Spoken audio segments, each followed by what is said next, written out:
তো হঠাৎ করে একটা সন্ত্রাসী কর্মকাণ্ড ঘটতে পারে। সেই ক্ষেত্রে এই এতগুলো এমপি মন্ত্রী আসলে কোথায় যাবে, সেই জিনিসগুলো মাথায় রেখেই এই সংসদ ভবনের মধ্যে বেশ কিছু গোপন কুঠুরি বা বাংকার তৈরি করা হয়েছে।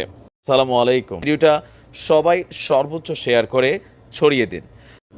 ঐতিহাসিক 5ই আগস্ট আওয়ামী লীগ সরকারের একটা কঠিন পতন হয়েছিল, কিন্তু সেই পতনের দিন কিভাবে আওয়ামী লীগের বিভিন্ন নেতাকর্মীরা অথবা ঢাকা শহরে বসবাসকারী যারা এই সরকারের খুবই গুরুত্বপূর্ণ কর্তা ব্যক্তিরা ছিলেন, এদের মধ্যে অনেকেই পালিয়েছেন, অনেকেই বিভিন্নভাবে নিজেদের জীবন বাঁচিয়েছেন।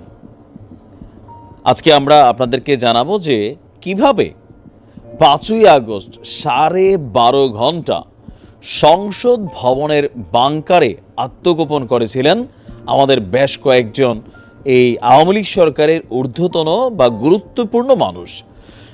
এই সংসদ ভবনে আমরা যা দেখি এর বাহিরেও অনেক কিছু আছে। প্রতি তলায় বেশ কিছু গোপন কুঠুরি আছে, যেগুলা আমরা আমজনতা দৌড়ে গেলে এগুলো দেখব না। শুধুমাত্র যারা সেইখানে চাকরি করেন, নিরাপত্তার দায়িত্বে আছেন, তারাই সেগুলো সম্পর্কে অবগত আছেন, যেন যে কোনো সিচুয়েশনে, যেমন এখানে একটা পার্লামেন্ট চলে, তো হঠাৎ করে একটা সন্ত্রাসী কর্মকাণ্ড ঘটতে পারে। সেই ক্ষেত্রে এই এতগুলো এমপি মন্ত্রী আসলে কোথায় যাবে, সেই জিনিসগুলো মাথায় রেখেই এই সংসদ ভবনের মধ্যে বেশ কিছু গোপন কুঠুরি বা বাংকার তৈরি করা হয়েছে। আর তেমনই কিছু বাংকারে আশ্রয় নিয়েছিলেন আমাদের সাবেক স্পিকার শিরিন আহমেদ চৌধুরী সহ আরও কিছু মানুষ। আমার দেশ পত্রিকা, মাহমুদ ভাইয়ের নতুন পত্রিকার মাধ্যমে বেশ কিছু ঘটনা সামনে এসেছে। বলা হচ্ছে যে এরপর সেনাবাহিনী থেকে ক্যান্টনমেন্টে নিয়ে যায়। নির্ভরযোগ্য সূত্র বলছে সাবেক স্পিকারের সাথে আরও কে ছিলেন? সাবেক ডেপুটি স্পিকার শামসুল হক টুকু, সাবেক আইসিটি প্রতিমন্ত্রী জুনায়েদ আহমেদ পলক, সাবেক হুইপ ইকবালুর রহিম এবং নাজমা আক্তার।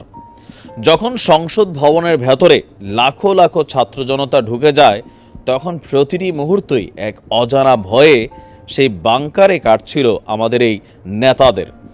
সংসদ ভবনে ওই দিন সোনাদানা এবং কয়েক কোটি নগদ টাকার সুটকেস ছিল। তো পরে একটি সুটকেস থেকে 90 লক্ষ নগদ টাকা নিরাপত্তা বাহিনীর লোকজন কর্তৃপক্ষের কাছে হস্তান্তর করেছিল।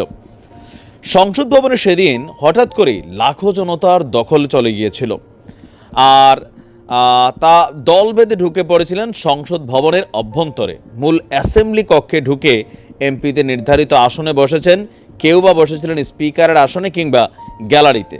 পাঠাগারও গিয়েছিলেন অনেকে।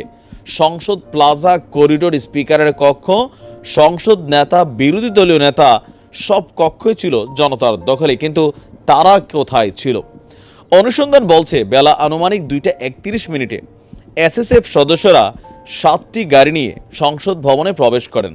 তারা প্রথমে যান অফিস কক্ষে, সেখান থেকে অস্ত্রশস্ত্র নিয়ে তারা অফিস রুম ত্যাগ করেন। এরই মধ্যে ছাত্র জনতা সংসদ ভবনের দিকে প্রবেশ করতে থাকে।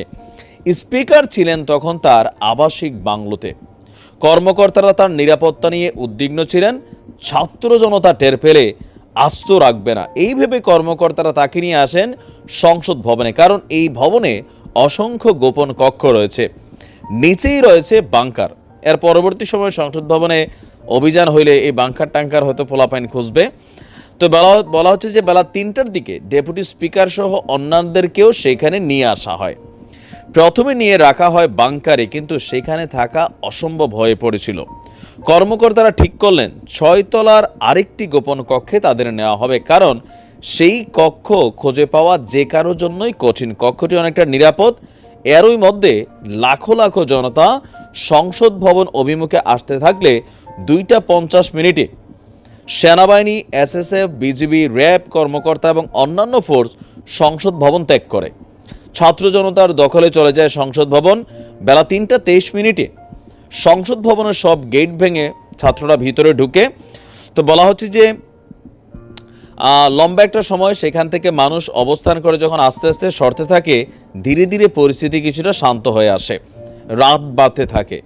5 আগস্টের দিবাগত রাত আনুমানিক 2:30টায়, গভীর রাত 2:30টার দিকে সংসদের সার্জেন্ট অ্যাট আর্মস সেনাবাহিনীর সঙ্গে যোগাযোগ করেন। সেনাবাহিনীর একটি দল সংসদের গোপন কক্ষ থেকে স্পিকার শারমিন চৌধুরীকে ক্যান্টনমেন্ট সেনা হেফাজতে নিয়ে যায়। বাকিরা নানা কৌশল করে জীবন রক্ষা তারা সেখান থেকে করে। স্পিকার ক্যান্টনমেন্টে থাকেন প্রথম দিকের দিনগুলোতে। কেউ কেউ বলছেন যে এখনও তিনি ক্যান্টনমেন্টের অতিথিশালায় আছেন, আবার কেউ বলছেন তিনি তার বাসায় রয়েছেন, অত্যন্ত গোপনীয়তা রক্ষা করে, কারোর সাথে যোগাযোগ করছেন না। এরপর সেখান থেকে বিভিন্ন রকমের দেশ ত্যাগ করতে গিয়ে পলক সাহেব তিনি আটক হয়েছেন, আরও অনেকেই সেখানে আটক হয়েছেন। কি এক ভয়াবহ দিন গেছে এই সংসদে, যেখানে দিনরাত তাদের একটা রাজত্ব থাকতো, সেই সংসদেই কিভাবে প্রাণ বাঁচিয়েছেন। এ থেকে আগামী দিনে যারা আছেন তাদের জন্য শিক্ষণীয় দুইটা জিনিস। এক হচ্ছে সংসদ ভবনে সেফ বাংকার আছে, কিন্তু এই যে এখন বাংকার আছে আমরা জানতাম না, গণমাধ্যমের বরাতে আমরা জেনে গেলাম।